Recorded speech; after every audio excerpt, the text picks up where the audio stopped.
अब इसके बाद में हम लोग देखते हैं अशुद्धता दोष यानी कि इम्प्योरिटी डिफेक्ट।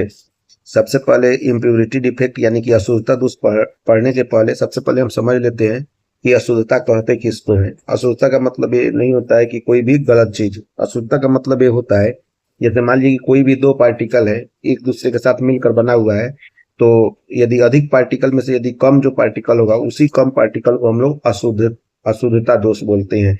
जैसे चीनी और नमक का अगर मिश्रण है, यदि चीनी अधिक मात्रा में है और नमक कम मात्रा में है तो नमक को हम लोग क्या बोलेंगे, दोष बोलेंगे चीनी में। या चीनी और कंकड़ को लेते हैं, तो चीनी और कंकड़ में चीनी अधिक मात्रा में है और कंकड़ कम मात्रा में है, तो कंकड़ जो होगा यहाँ पे अशुद्धता के रूप में पाया जाता है। ठीक है, यदि कंकड़ ही ज्यादा हो और चीनी कम हो तो यहाँ पे चीनी कम मात्रा में होने के कारण चीनी जो हो जाएगा यहाँ पे अशुद्ध हो जाएगा, अशुद्धता के रूप में अशुद्धता दोष के रूप में माना जाएगा, और कंकड़ जो है वह शुद्ध रूप में माना जाएगा।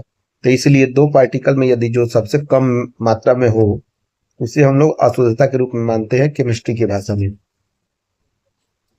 तो इसके लिए सबसे पहले हम क्या करते हैं कि एक डायग्राम बना लेते हैं। जैसे मान लीजिए कि जनरली ये आयनिक ठोस में होता है, तो हम लोग एक NaCl का हम लोग बनाते हैं, ठीक है, मटेरियल, जिसमें मान लीजिए कि हम यहाँ पे Na प्लस हो जाएगा यहाँ पे, फिर उसके बाद में Cl माइनस, फिर उसके बाद में यहाँ पे हो जाएगा Na प्लस, फिर हो जाएगा क्या Cl माइनस।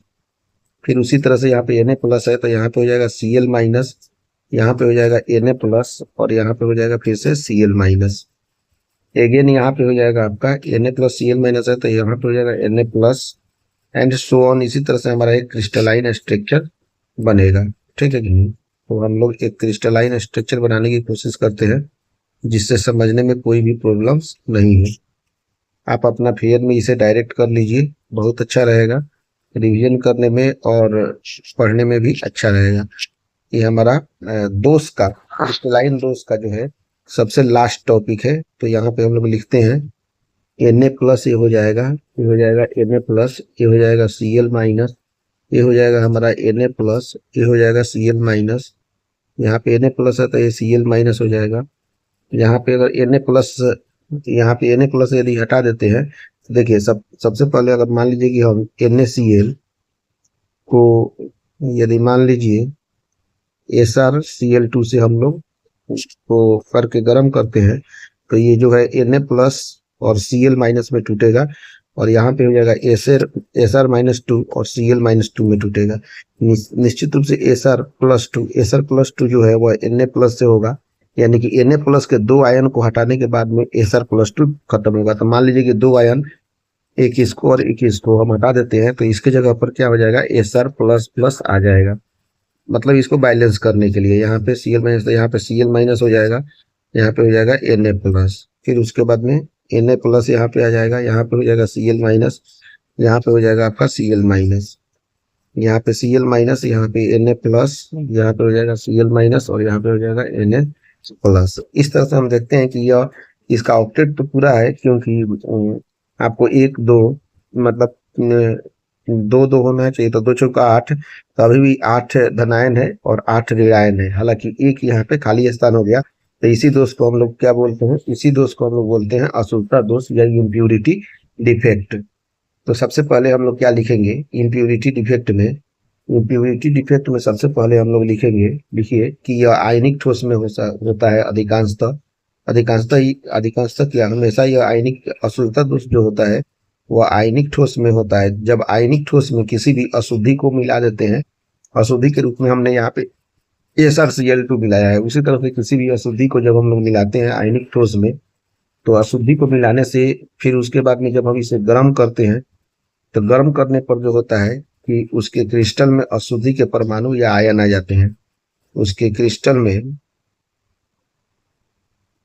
उसके क्रिस्टल में अशुद्धि के परमाणु उसके क्रिस्टल में अशुद्धि के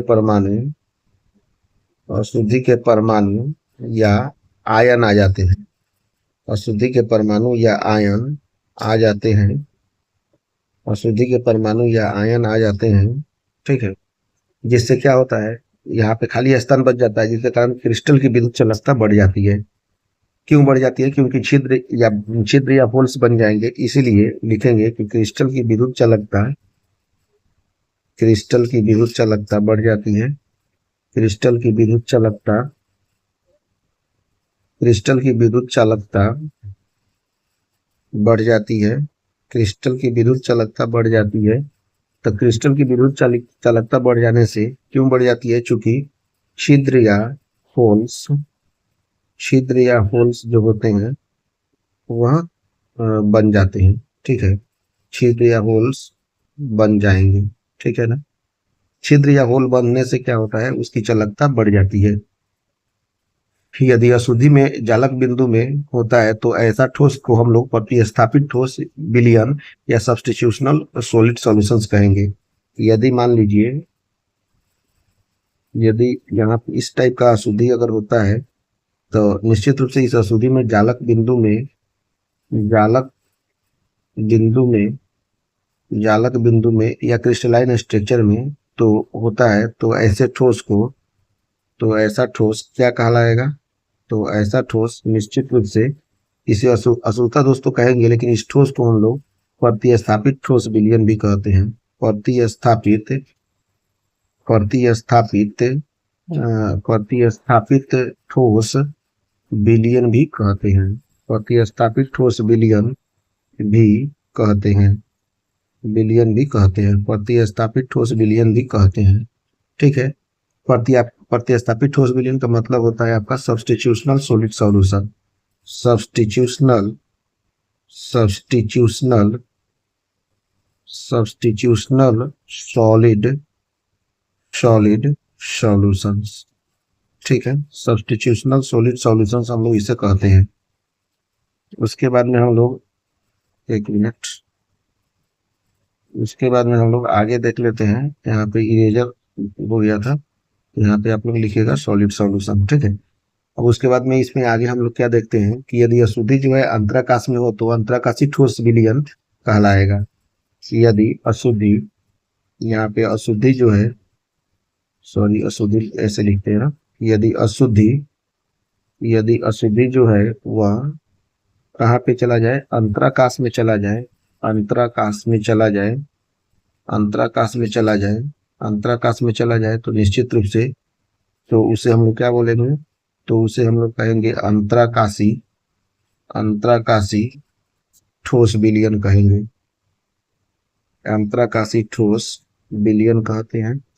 ठीक है, या इसी को हम लोग कहते हैं interstitial, interstitial interstitial solid solutions कहते हैं। इंटरस्टिशियल सॉलिड सॉल्यूशंस इसे हम लोग कहते हैं। एग्जाम्पल के तौर पे अगर लिखने देखना चाहें तो एग्जाम्पल के तौर पे आपका हो जाएगा NaCl को जब हम लोग थोड़ा सा SrCl2 देते हैं, NaCl में थोड़ा SrCl2 देते हैं और उसे गलाते हैं तो क्या प्राप्त होता है? इसे गलाते हैं तो गलाने के बाद में इसे ठंडा करेंगे, गलाने के बाद में इसे हम लोग ठंडा करेंगे तो निश्चित रूप से उसके क्रिस्टल में, निश्चित रूप से उसके क्रिस्टल में जो होगा वह आपका क्या हो जाएगा?